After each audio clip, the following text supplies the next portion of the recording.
The true story of a teenage girl who took on the system and won. A teenage girl steps into a courtroom, ready to argue constitutional law against a system that has stood unchallenged for decades. They mock her. They dismiss her. Some even threaten her. But when the truth comes to light, it's not her who should be afraid. It's them.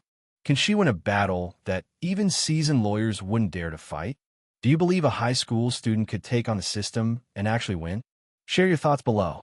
This is the true story of a young girl who dared to challenge power in the name of justice. Her journey begins like this. Chapter 1. The Courtroom. The courtroom was alive with murmurs, low whispers weaving through the air like an oncoming storm. Wooden benches creaked as spectators leaned forward, their eyes locked on the young girl standing alone at the podium. She was small, barely 16, but she stood tall. Shoulders squared, chin high, her fingers gripping the edge of the podium so tightly her knuckles turned white. At the judge's bench, Judge Raymond Collier adjusted his glasses, his lips curving into a smirk. His voice, slow and deliberate, carried a weight of condescension so thick it nearly dripped from his words.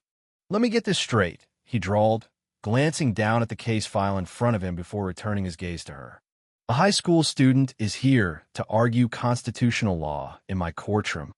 A chuckle rippled through the room, low at first, then growing like wildfire. Even the attorneys seated at the defense table exchanged knowing glances. Their smirks were unmistakable. To them, this was entertainment, a sideshow before they crushed her. But Hannah Brooks didn't flinch. She drew in a slow, steady breath, then lifted her chin, meeting the judge's gaze without fear. The weight of the room pressed down on her, but she refused to shrink beneath it. "With all due respect, Your Honor," she said, her voice clear and unwavering, "I'm not here just to argue. I'm here to change history." The room fell silent. The smirks faded. Judge Collier's fingers twitched slightly where they rested on the bench. Something flickered in his eyes, surprise, annoyance, perhaps doubt. But then, just as quickly, the skepticism returned. He leaned back in his chair, his expression hardening. "Very well, Miss Brooks," he said. "Impress me." The weight of those words settled over the courtroom like a heavy fog. Everyone leaned forward, some eager to watch her fail, others desperate to see what she would say next. And just like that, we were pulled back 6 months earlier to the moment Hannah Brooks' life changed forever. Chapter 2. Willow Ridge. The town of Willow Ridge wasn't much to look at. Just another quiet, tucked-away place in America where neighbors knew each other's names and kids rode their bikes down cracked sidewalks. It had the kind of charm that made it feel like home. But not for everyone. For families like Hannah's, Willow Ridge was a place of silent battles and invisible lines. Lines that determined where you could live, where you could work, and most of all, where you could go to school. Hannah had grown up hearing the same story, told in hushed tones around dinner tables, whispered in frustration between parents at church. Kids like her, black kids, never got into Ashland Academy, the top public school in town. Not because they weren't smart enough, not because they didn't try, but because there was always an excuse. The district boundaries changed this year. Your paperwork wasn't filed correctly. There's no space left in the program. The reasons always sounded official, but Hannah knew what they really meant. Chapter 3. The Breaking Point. Her school, Lincoln High, was crumbling. Peeling paint. Outdated textbooks. Classrooms packed with kids who had long stopped believing in the system. Hannah had seen it happen over and over. The smartest kids in her neighborhood, the ones with the best grades and the biggest dreams, always got turned away from Ashland. But nothing made it feel more real than what happened to Tiana Sanders. Tiana was 10 years old, with big brown eyes and a love for books that reminded Hannah of herself at that age.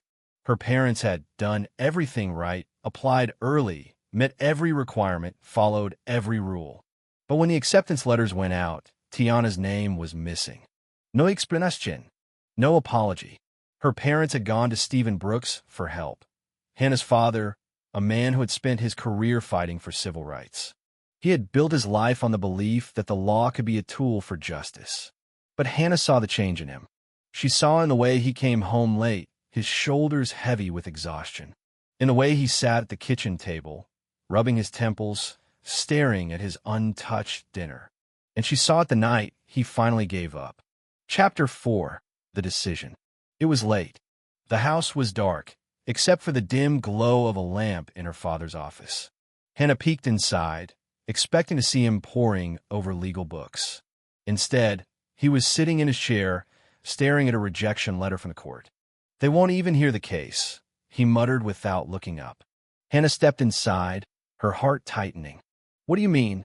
"They dismissed it before we even got a chance to argue. Said it wasn't a strong enough case. But we both know the truth." He let out a bitter laugh. "They don't want to hear it, Hannah. They never do." She had never seen her father look so defeated. Later that night, Hannah couldn't sleep. She lay in bed, staring at the ceiling, her father's words echoing in her mind. "They don't want to hear it, Hannah." But why not? Frustration burned inside her. She needed to understand. She slipped out of bed and tiptoed downstairs into her father's office. Stacks of legal books, case files, and handwritten notes covered his desk. She skimmed through them, flipping pages, her fingers tracing old headlines. And then she found it. Chapter 5. The Case That Changed Everything. A Supreme Court case from decades ago, buried under a pile of papers. A case that had redefined educational rights. Hannah's breath caught as she read. This case had been fought and won by someone just as powerless as Tiana. Someone who had gone up against the system and changed it. Her hands tightened around the pages. If it had been done before, why couldn't it be done again? Chapter 6. The Training Begins.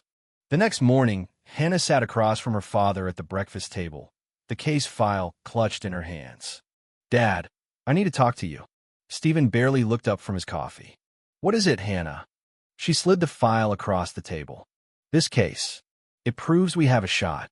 Her father glanced at it, then sighed. "Hannah, I know what you're thinking. But courtrooms aren't like school debates. They'll tear you apart." "What if they don't?" she shot back. "What if I'm prepared?" He looked at her, his face lined with exhaustion. "You're 15 years old. Someone has to do it," she said softly. That night, everything changed. Chapter 7. No half measures. Her father tried to stop her. He warned her. He argued with her. He begged her to let it go. But Hannah had made up her mind. "If Tiana can't fight for herself," she said, "if you can't fight anymore, then maybe it's up to me." The nights were the hardest. While the rest of the world slept, Hannah sat hunched over her desk. Legal books and crumpled notes surrounded her. Her father stood in the doorway, arms crossed. "If you're going to do this," he finally said, "you're going to do it right. No half measures." And so they began. Chapter 8. The Trial of a Lifetime. Their living room became a courtroom.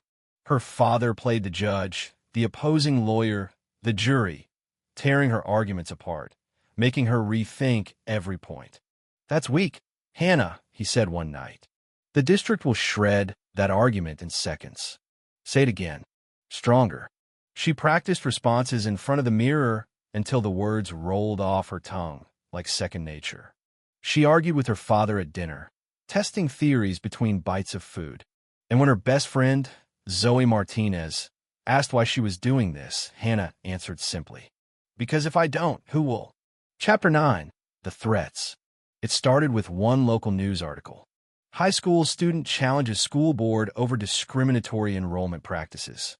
Then another. Teenager takes on city's education system in landmark case. The media swarmed. Cameras outside her school. Reporters at her door. But not all attention was good. One evening, Hannah found an unmarked envelope slipped under the front door. Inside was a single piece of paper. "Stop now before it's too late." Her hand shook. "Dad," she called. Her father read the note, his face darkening. "This isn't a game anymore," he said. "It never was," she whispered. Chapter 10. The Fall Before the Rise. In court, the school board's lawyers mocked her. "This isn't a debate club, Miss Brooks," sneered Nancy Trask, the board's lead attorney. But Hannah stood her ground. "The law belongs to everyone," she replied. Still, they struck low.